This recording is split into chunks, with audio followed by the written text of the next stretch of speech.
This podcast is recorded at Windsor Public Library, which sits on the traditional territory of the Three Fires Confederacy of First Nations and includes the Ojibwe, the Odawa, and the Potawatomi. We respect and honor First Nations' long-standing relationship to the land along the Detroit River in what is now called Windsor-Essex County.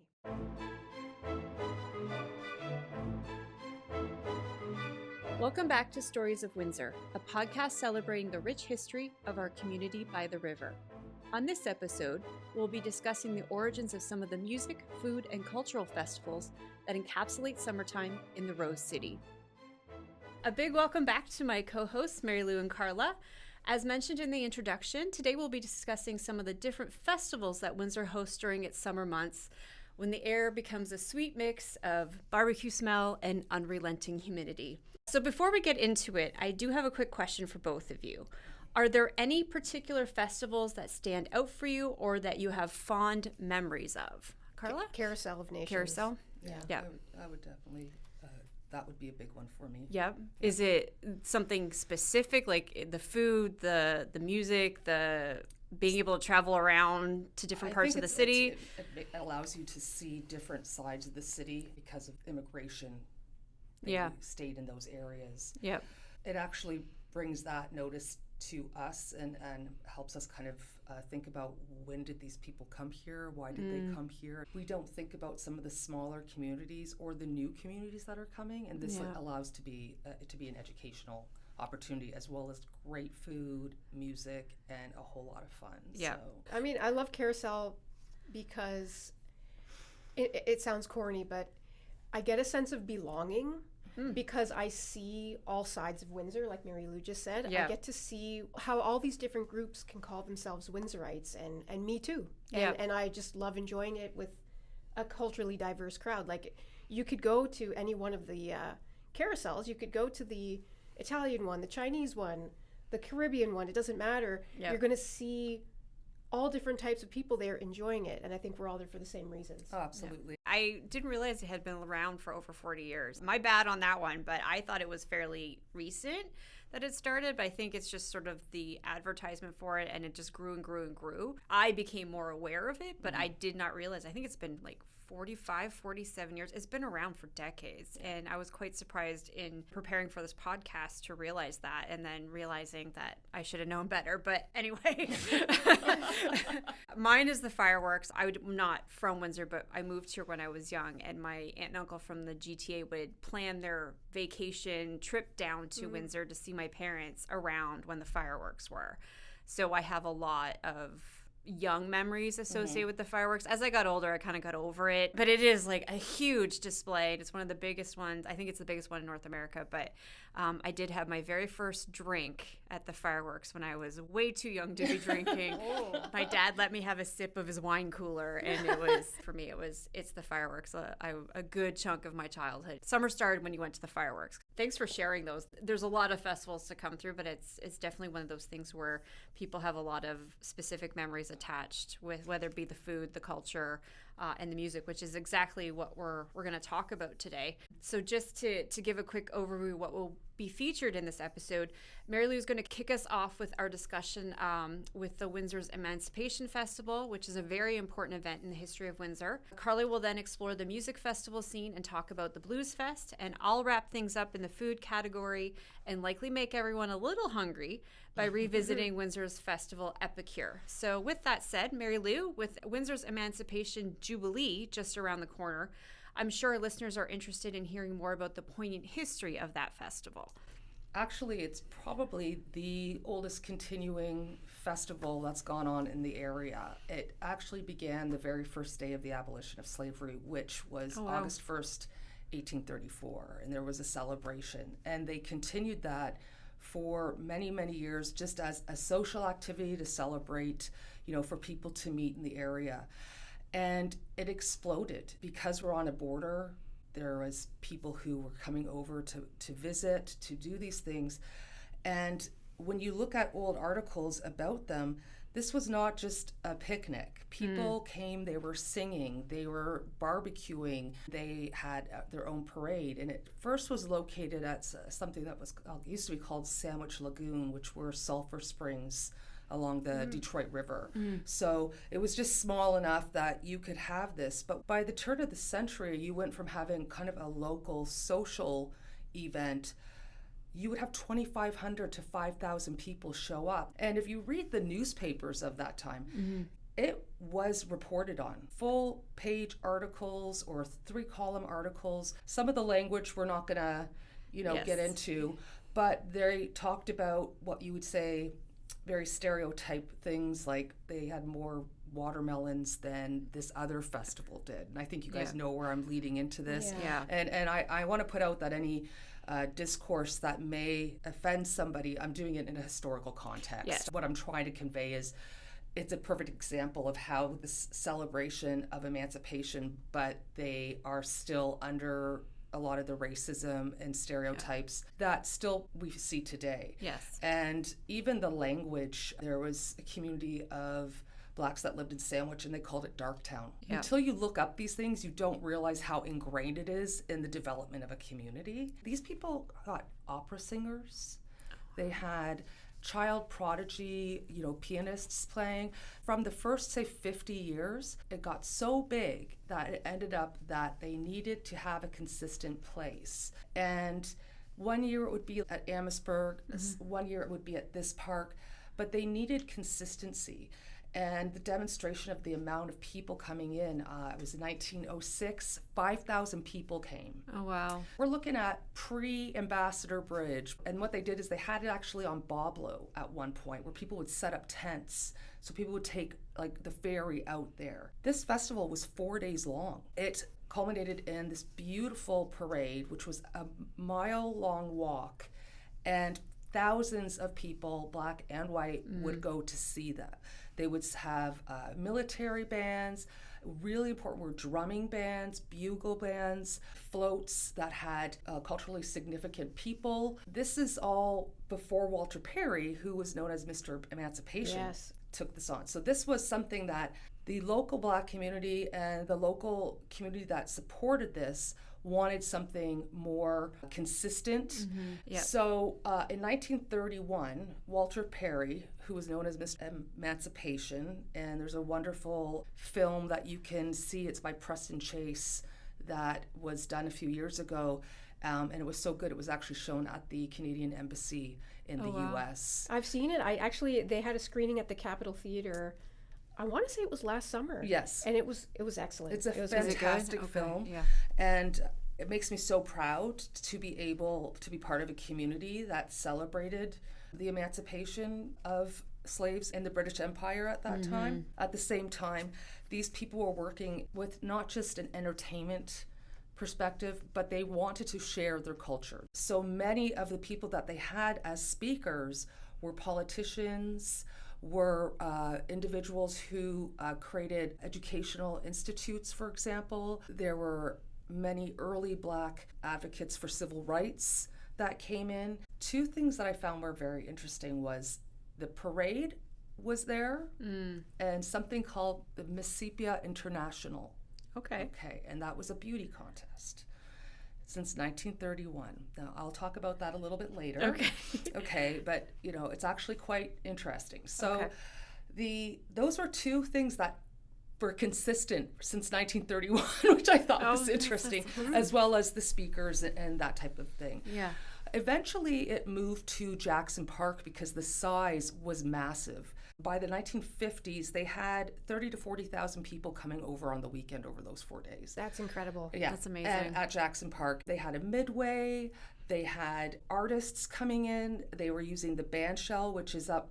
They're debating whether or not to restore that. Right. It wasn't just the Black community. The white community participated in it. They had bands that played that both Black and white members belonged. They helped bring over a lot of blues musicians and jazz musicians come over. It was also very well founded in the faith of the people of this community. Right. They would open up each day with a prayer and close it with a prayer. Big part of the religious values of Walter Perry and those who were involved with this were the Episcopal Church and St. John's and Sandwich. They're also the people who got the money. They were the people, the church ladies groups, or like the local lodge that was only for blacks. There were people who were very much involved with fundraising for this. It was a community effort, but by and large, the local black community worked their butts off to save this, to keep it going.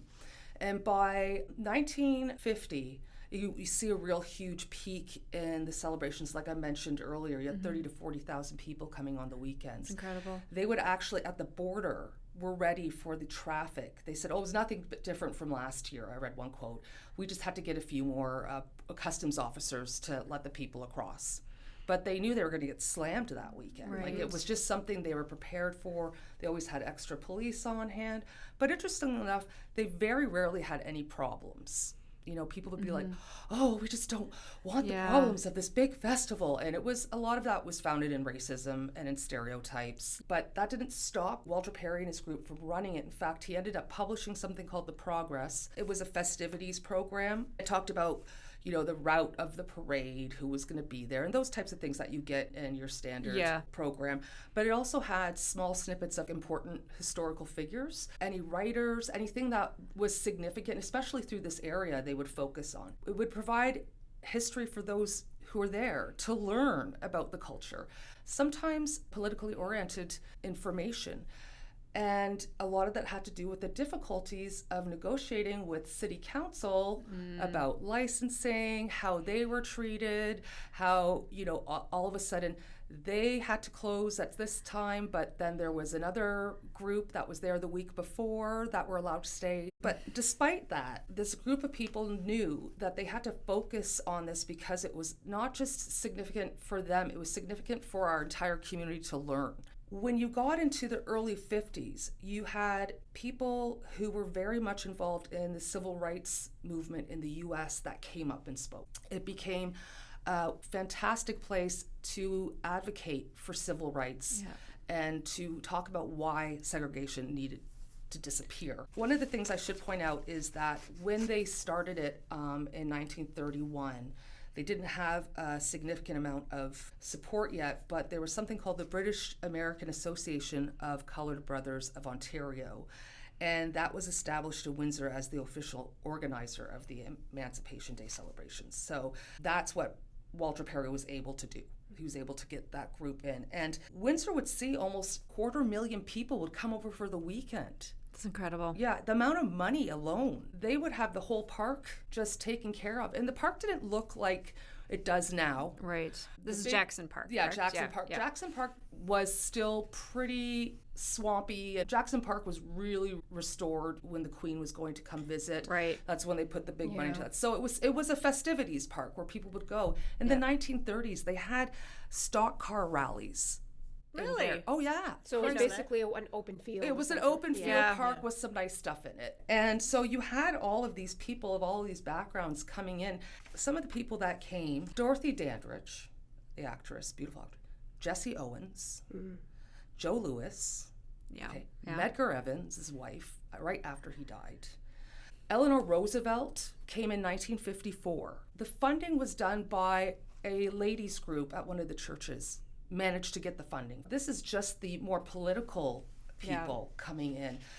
Mary Bethune, who started one of the first black colleges in the U.S., first black police officers who came in. You had MPs that came in, or senators from the U.S., all coming in, understanding the importance of maintaining something like this. It was an incredible event. And that aside, they would have the barbecue contest. They would have the circus midway. They would have the rides. They would have, pie eating contests as well. It wasn't just a political event. It was meant for everybody to enjoy themselves, any age. They would have music concerts. The Temptations played. The Supremes, before they were known as the Supremes, played. A large number of Motown acts came in, smaller ones especially. It was a good starting page. They would have talent contests, and the person who won actually was able to perform on the parade. Oh, that's cool. They gave out awards to many of the people who were involved with that, and they also had a clear vision of keeping this up as a culturally significant event to celebrate Black history in this area. That was the most important aspect of this. And how do you share that? Through culture and how people identify with each other. But it was also an educational opportunity. Then in 1967, you had the Detroit riots. Yeah. Right. Okay. And the actual organization itself said they didn't want to do this. So the people in charge, Mr. Walls, Mr. Watson, Curdy, they all said no. Is that in response to the violence? Yeah, okay. Because the thing is that you have people coming over from the U.S. Right. And they also said, it seems like Detroit has its own issues to deal with right now, and I don't think that we should be focusing on a celebration. We should be supporting those people that need help over there. And like the riot started about a week before Emancipation Day. It was like July 23rd, I believe. Oh, really? Right? Yeah. So it was fresh, very fresh. Yeah. And they were scared to have that. And there's no reason why they shouldn't have been. There were people calling from all over that were canceling, and that was uncommon.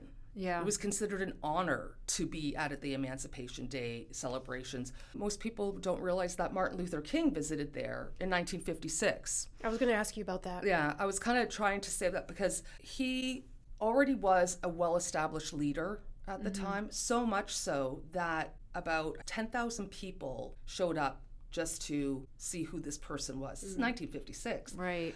Windsor gave him an honorary Windsorite award as you're an official Windsorite. And he loved it. He thought it was great. Like, he actually was so happy. He spent time with people. He walked amongst the crowds. Everybody would ask him questions. It was a very, very positive thing. So you're going from a civil rights activist to like the Detroit riots. He had also come in 1963. Okay. And he spoke at the Cleary Auditorium. I did not know that. Yeah, and he actually did a part, before he did the I Have a Dream speech, he actually did part of it at that lecture, because they know this because a couple people who went to the ladder said, oh, that's part of what he said to us. So it's something that we don't realize. Rosa Parks came. We have no idea unless we research this stuff. The amazing people who love this community, who have loved it over many years. The city tried to get rid of the Emancipation Day celebrations, basically to use that against the organization, to say, okay, we want to move you somewhere else. It's not safe. It's not this. It's not that.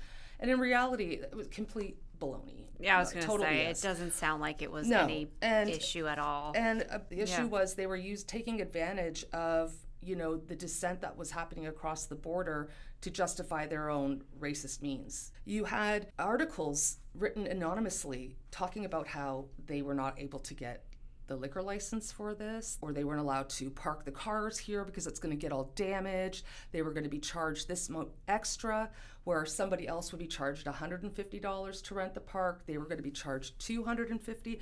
Horrifying things all around the city at the time under Mayor Patrick. Despite having such success, despite the fact that it brought tons of money to the area and very happy people, they still found a reason, okay, we're gonna put more limits on you. Yeah. And eventually what happened was they had to move it down to Micmac Park. It got forced down to Micmac Park. In 1967, when they decided to cancel it for that year, Walter Perry passed away not too long after. He died broke. He put all of his own money into keeping it alive.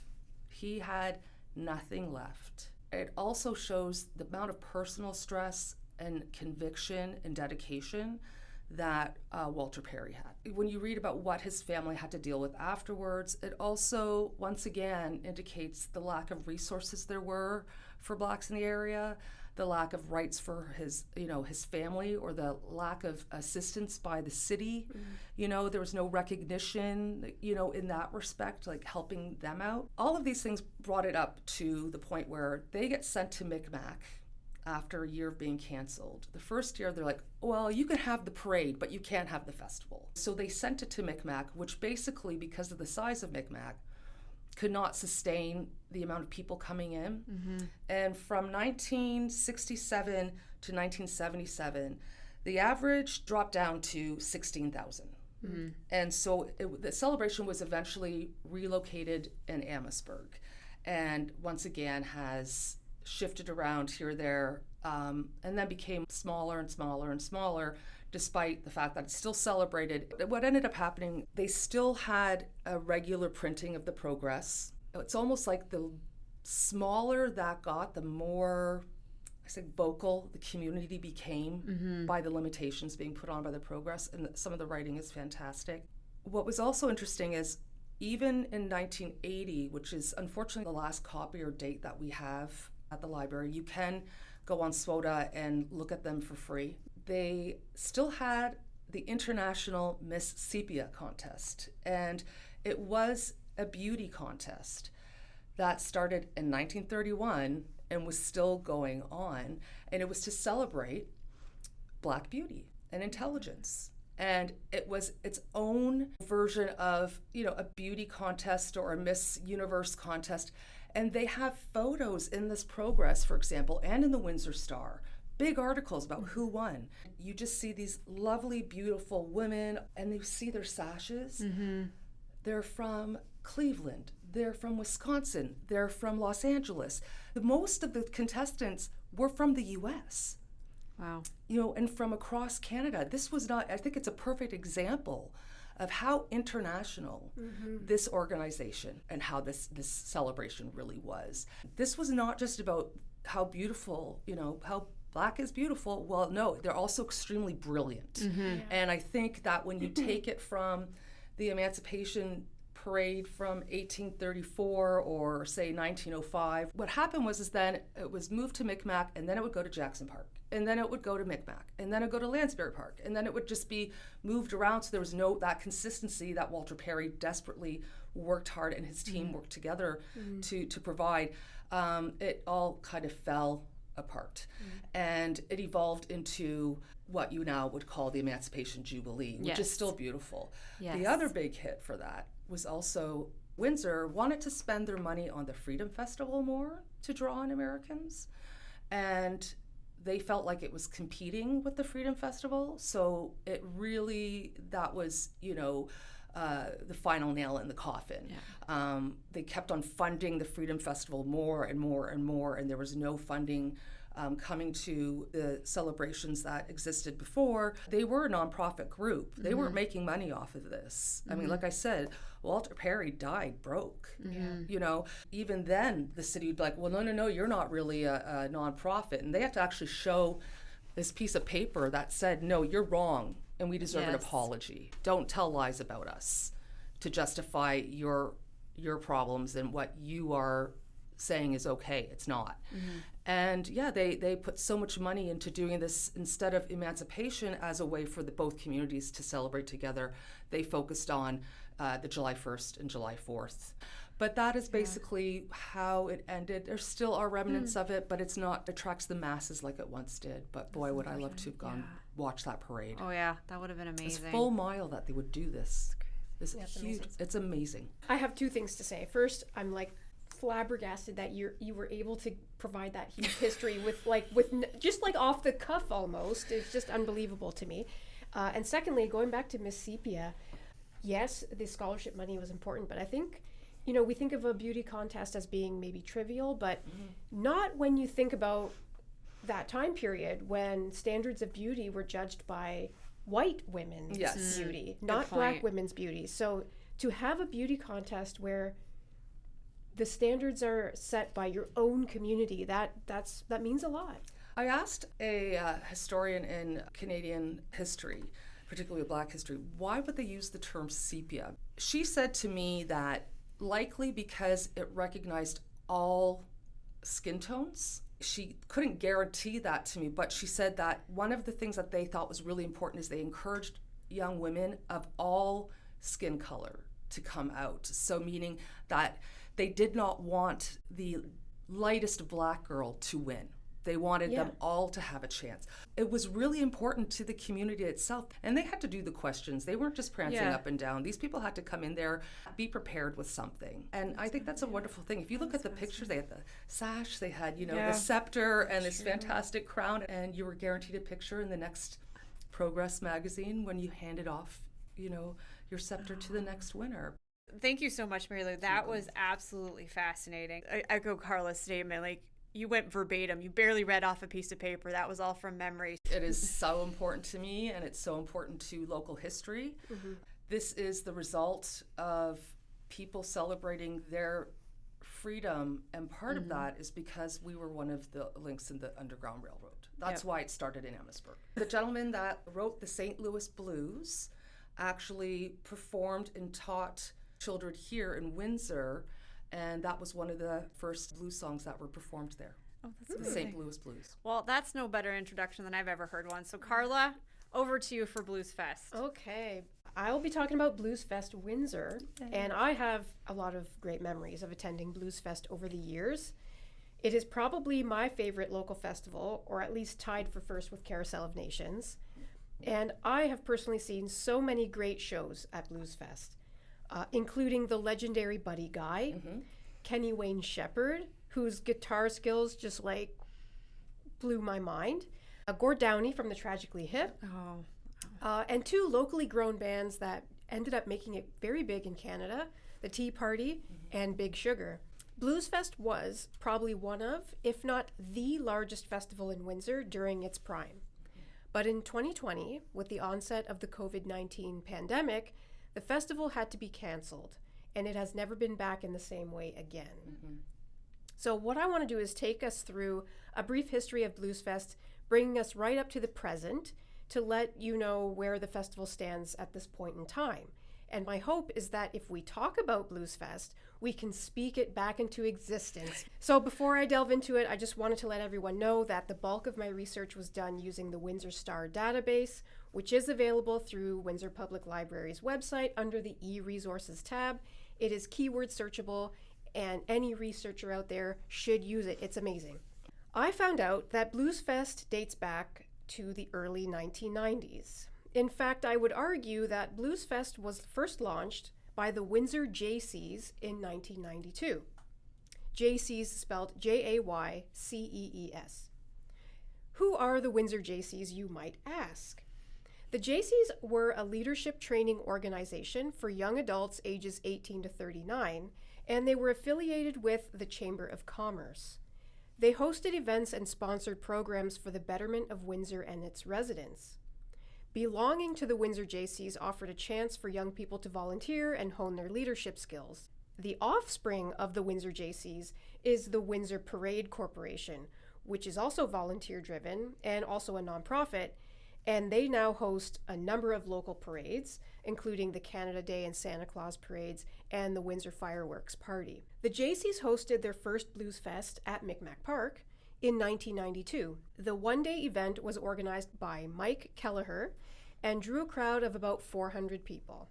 The Jaycees hosted Blues Fest at Micmac Park again the following year in 93, with the Downchild Blues Bands as the headliner. And they're like a big Canadian blues band, They're fantastic. The Downchild Blues Band.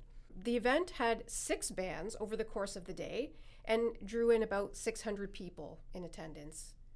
Proceeds from the event went to the Capitol Theatre, and this would begin an ongoing trend with Blues Fest, that part of the proceeds would usually go to a local charity to support programs and initiatives. In 94, the Windsor Jaycees hosted again at Micmac Park on August 20th, and tickets were a mere $8.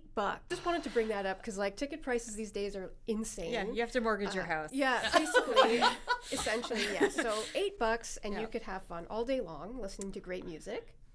The headliners in 94 were Big Sugar, which is a band with local ties.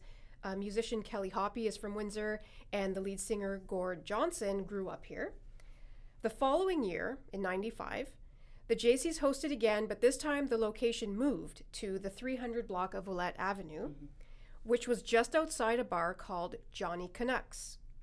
This bar was owned by a man named Ted Boomer, who would become the face behind Blues Fest Windsor in the years to follow. Boomer convinced the Windsor Jaycees to expand the event from 1 to 3 days, and somewhere between 15 and 18 bands played that year at Blues Fest, and it served as a fundraiser for the Windsor Jaycees. The festival was held in late June as part of the International Freedom Festival, like Mary Lou brought up earlier. So the Freedom Festival kept growing and growing and growing since it was incorporated. And this helped to bolster Blues Fest's profile and draw in new audiences by linking up with the Freedom Festival. In my opinion, 1995 was the turning point for Blues Fest, because from here it would continue to grow under the leadership of Ted Boomer. So I'm going to pause here to discuss Ted Boomer, since he unfortunately recently passed away in June of this year.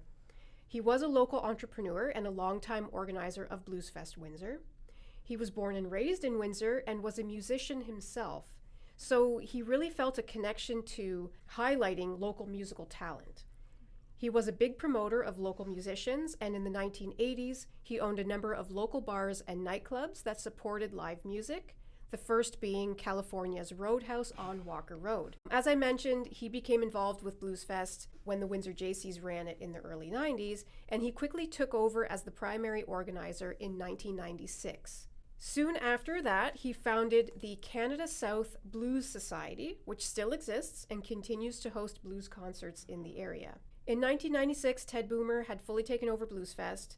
He was able to secure a big sponsor that year, the United Auto Workers Local 444, and with that, they were able to expand the festival to be a 4-day event in early July. And the proceeds from that year's festival went to Autism Services Incorporated. The festival took place on Olette between Park and University. And the Windsor Star states, and I'm going to quote them here, quote, "Olette Avenue was packed with people dancing, laughing, and clapping in celebration of the music that gave birth to rock and roll." End quote. Yeah. They hosted performers from Canada, the US, and England. The headliners that year included Colin James, Savoy Brown, James Cotton, again the Downchild Blues Band, Buckwheat Zydeco, and the Eddie Clearwater Band. In 96, Ted Boomer also implemented the Motor City Blues Awards to acknowledge blues artists and other local bands in Windsor and across the border in Michigan. There was a People's Choice Award voted on by listeners, as well as a panel of judges made up of people on both sides of the river. 1997 was an interesting year for Blues Fest. It moved from Olette Avenue to Victoria Avenue between Chatham and University. So it was a street party, essentially. This was due to complaints the year prior from local businesses who felt that the festival deterred potential customers, and also because of safety concerns regarding blocked access for the local fire department. Sort of like a get off my lawn kind of moment. But it's kind of a theme because like the grandpa city, on the the hose on the front lawn. Yeah, exactly. Well, it's like the city and Emancipation Festival is like, oh no, you guys are too successful, but we're gonna make this decision so that nobody enjoys anything. Despite the move, though, that did not deter Blues Fest from chugging along, because 1997 also marked the launch of the International Blues Fest. Again, this whole theme of international being on the border.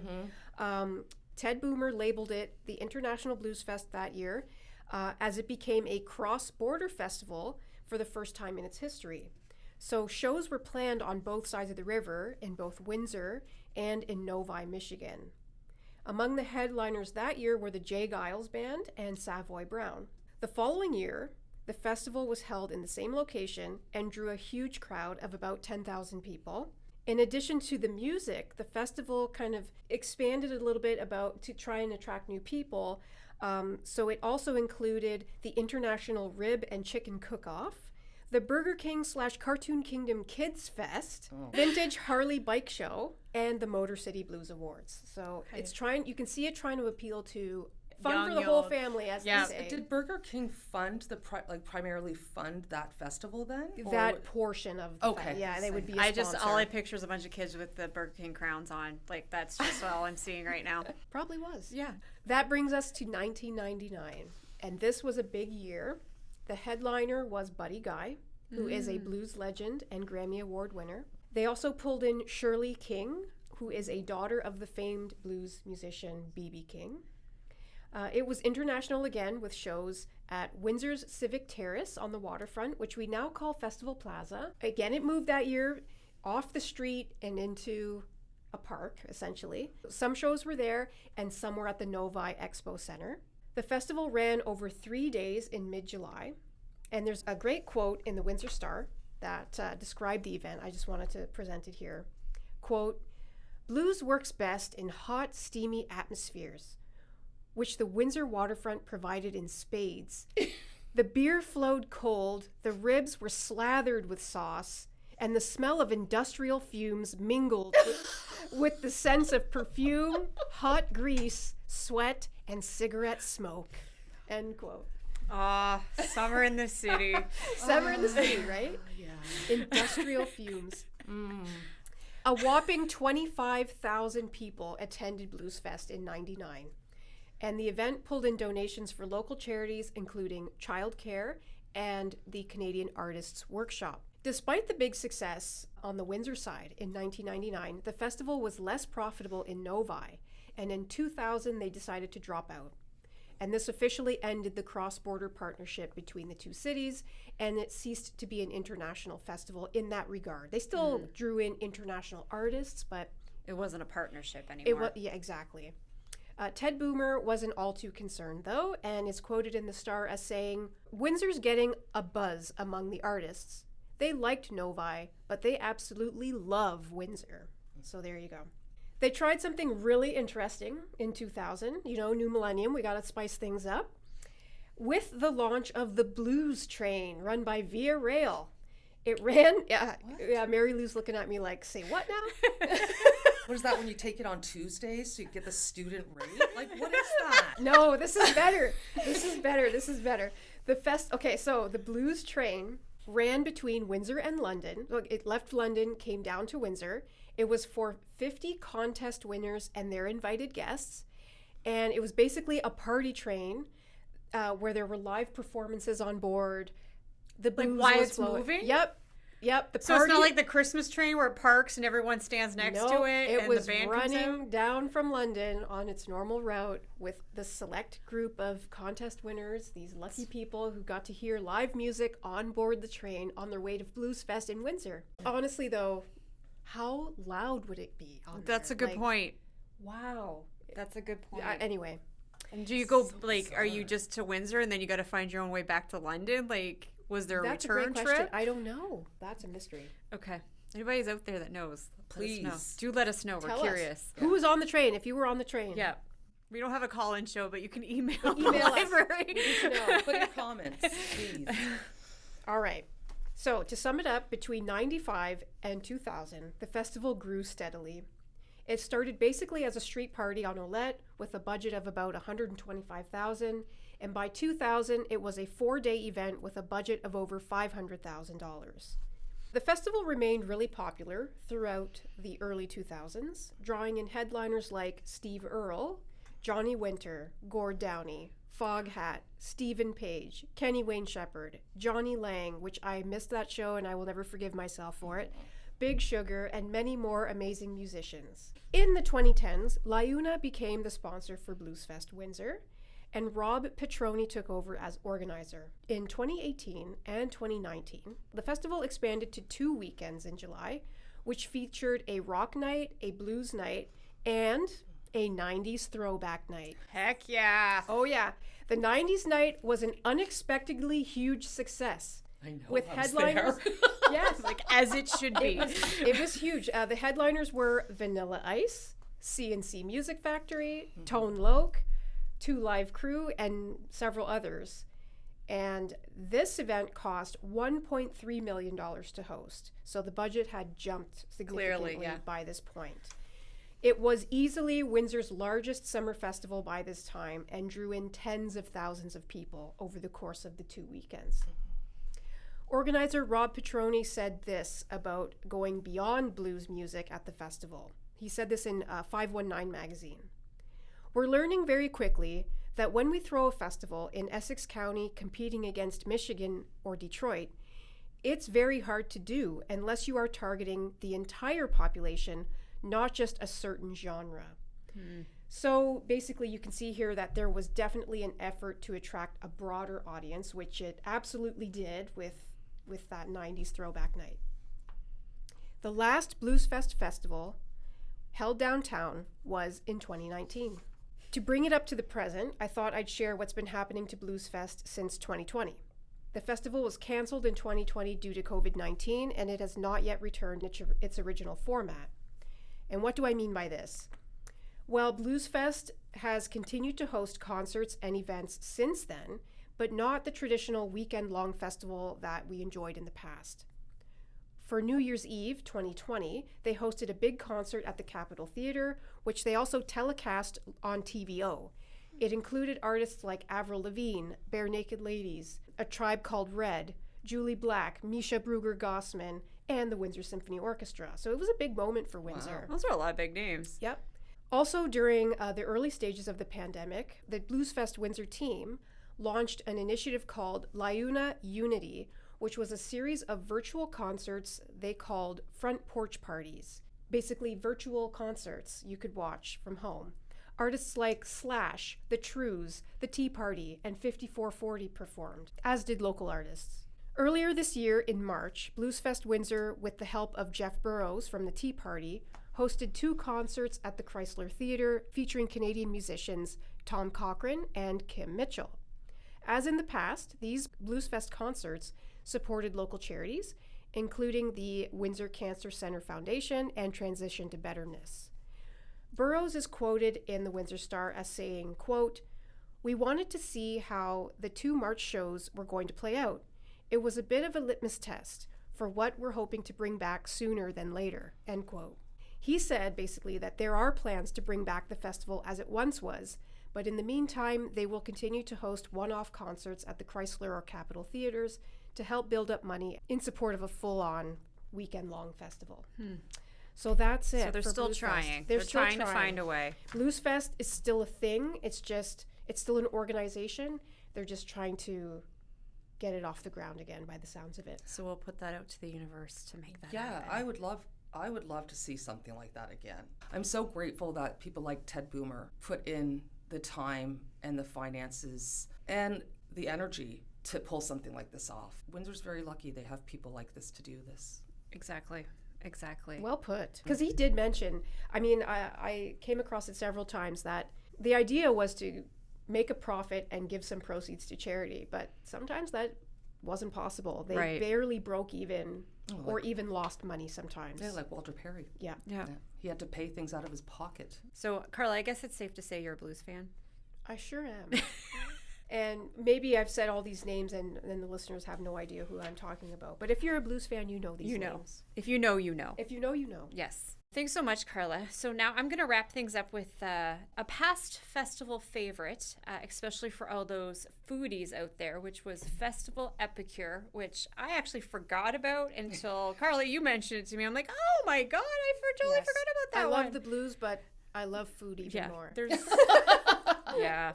So Festival Epicure was first held at the Riverfront in August 95, so same year as Blues Fest. During its inaugural run, it was considered nothing short of a feast of food and wine and music, as it offered a true taste of the city to all those who enjoyed the culinary delights. The festival was built on the idea of promoting local restaurants and in turn, again similar to Blues Fest, raise money for a worthy cause.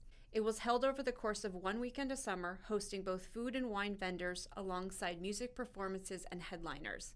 So when you look back at its schedules and musical lineups, it truly was a weekend of nonstop food and music. It started at 4 o'clock on Friday, and I think the last performance and everything shut down around 11 on Sunday, and it was just straight through for those 3 days. So the idea began with Ken Brandis, the founder of the festival, who was a retail clother, and at the time, his retail outlet and several downtown businesses set up a site on what was once the SS Kresge store located at the corner of Olette Avenue and Chatham Street. As Brandis explained, we had a cassette tape for music, a tent over the Kresge site, and less than a dozen vendors. That was it. That was the seed. 3 years later, the event was moved to Dieppe Gardens, where it hosted 16 vendors and 10 bands. As the festival continued to grow, it finally made its way to the Riverfront, where crowds of thousands would attend over the course of 3 days. In its final summer, over 20,000 people partook in the food and music offerings. The simplicity of the festival was part of its attraction. There were no menu fusses, no security kerfuffles, and whether by sheer luck or divine intervention, it never experienced inclement weather during its 15-year run. Wow. It was never rained out. Wow. Yes, it came close a couple times, and I get there's some interviews where Ken Brandis was a little bit worried about the predicting storms that were coming, but it never got rained out. And one person even joked that there was never much garbage to clean up afterwards, as people would eat every morsel of food left on their plates. As a way to give back, the $5 entrance fee would go to a specific charity. In its final few years, all proceeds went to the Kidney Foundation of Canada. After it was announced that the Epicure would be canceled for good, a representative from the Kidney Foundation wrote a lovely letter to the editor explaining the impact the festival had on not only the people of Windsor, its businesses, but also those receiving support from the Kidney Foundation. The letter was actually published alongside several others expressing people's disappointment at its cancellation, but also their appreciation for what the festival did for local restaurant owners and in creating vibrancy at the riverfront and downtown Windsor. In July 2009, there was a full-page write-up in the Windsor Star outlining the food and music vendors for that year's Epicure. However, less than 1 year later, a very small article announced that it had been canceled. While it did run again in 2011, that would be its swan song, ending a 15-year run of entertaining, feeding, and providing for the Windsor community. In its final summer, Festival Epicure closed with a performance by Rare Earth and over 24 food and beverage vendors. As those listening may surmise, my main resource for information was the Windsor Star database. As everyone was talking, I'm noticing a theme, and I didn't say anything till now, but I think you'll start connecting some dots based on my research. So what I noticed during my research was an interesting series of timelines that seemed to coincide with not only the positive support for downtown revitalization projects, but also the abrupt cancellation of well-attended, community-supported events. And again, I should stress that we don't talk about our research before we come together. We just know our topics. So this has sort of come up on our own individual research. So this isn't something this happened by sort of accident or synchronicity, if you want to use that word. Yes. For example, in an editorial on April 3rd, 2010, there was a full-page discussion around the revitalization of downtown, which focused on the use of core streets as the main space for summer festivals. Earlier that year, a water retention business project was threatening to move the majority of the festivals to the WFCU Center, which is way the heck on the other side of the city. That's on the border with Tecumseh. Yes, the proposed move actually got quite ugly due to community members vehemently protesting against it. It got quite heated. However, then Mayor Eddie Francis was able to broker a deal to keep festivals on the riverfront, an arrangement that ended up satisfying, quote, the throngs of faithful Summerfest fans, end quote. But 2 weeks later, on April 14th, 2010, Ken Brandis, again, his company ran the Festival Epicure, announced the event's sudden cancellation, stating, "It is with great regret that I am canceling this year's Festival Epicure due to some concerns, primarily lack of corporate sponsorship." As if that news wasn't disappointing enough, 3 weeks later, after Brandis' announcement in early May 2010, there was another announcement that the Wilstead Classic and Antique Car Show hosted at Wilstead Park was canceled, citing as well a lack of corporate sponsorship.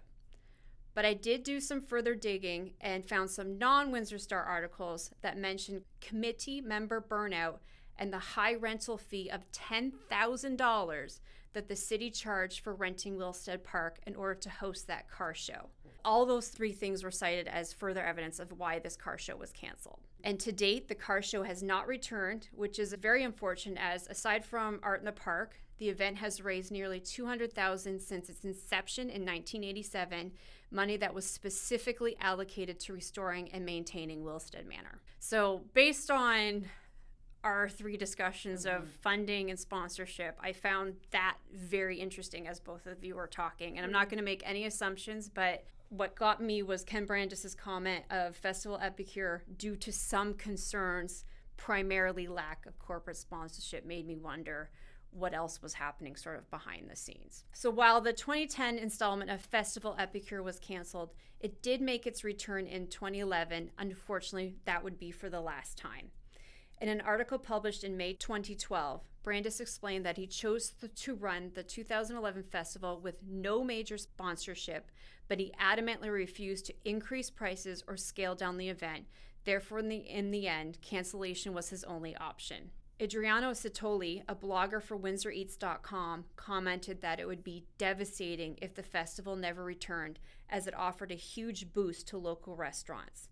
He pointed out that, quote, some restaurants go through upwards of $10,000 of stock just in that festival weekend, end quote. Festival Epicure is still considered one of the first festivals to truly showcase the culinary industry in Windsor-Essex County.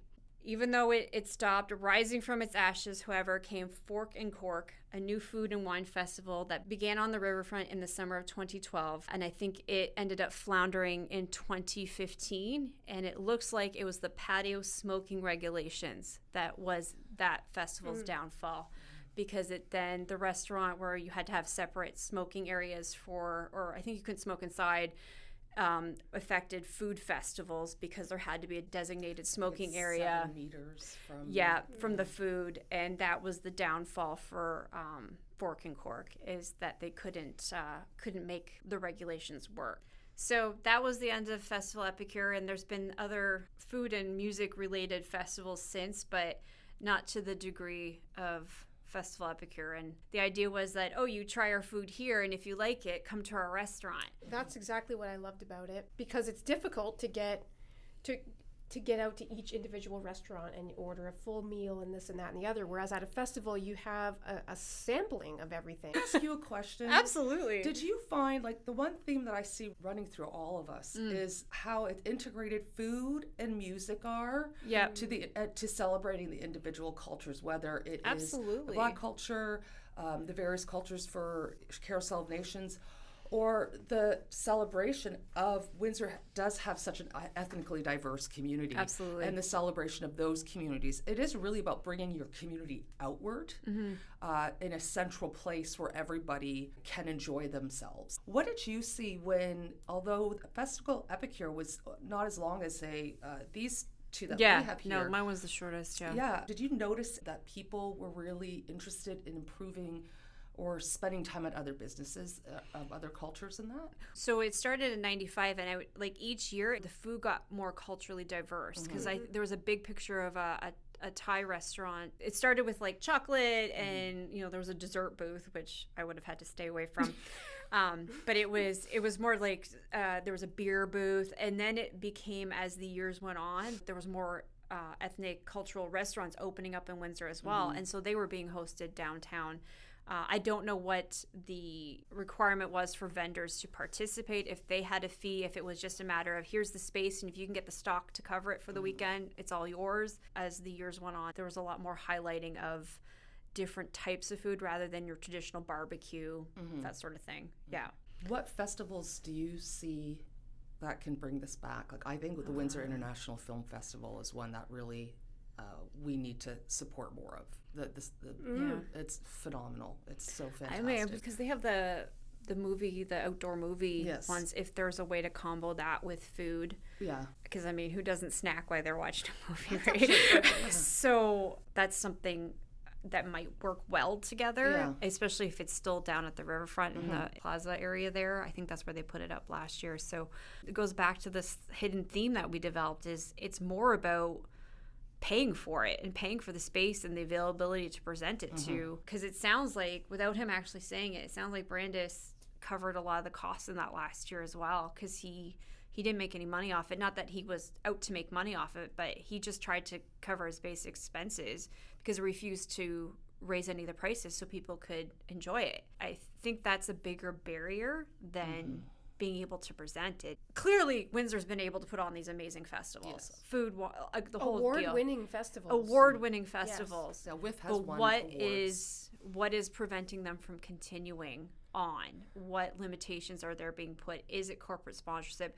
And if it is corporate sponsorship, where are they going? Is it they can't afford to sponsor it anymore, or is there other things they're sponsoring instead? Is it Tourism Ontario that's responsible for trying to get the corporate sponsorship, or is it the city, or is it what I think what we're not really aware of is who's in charge of finding this, who's in charge of doing the PR for this, and it seems like the things that you would provide are no longer being provided. Yeah, and hopefully with the advancement of the funds to improve downtown, Yep. we'll see more of that type of That's a great stuff. point. Maybe we will. Maybe that will be I think that would be fantastic. a part of the revitalization. I hope so. Yeah. I mean, if tourism is the big draw, then these festivals are clearly, as all three of our situations have demonstrated, are bringing people in from everywhere. You know, you talked about the corporate sponsorships, and then they're suddenly pulled, like in 2010, 09, 10, 11. That was right after the Great Recession as well. That's true. So, like, maybe that had something to do with it. Like, No, that's there a just valid wasn't point, money yeah. left for corporations to provide sponsorships Find like the that. sponsorship. Yep. I don't know.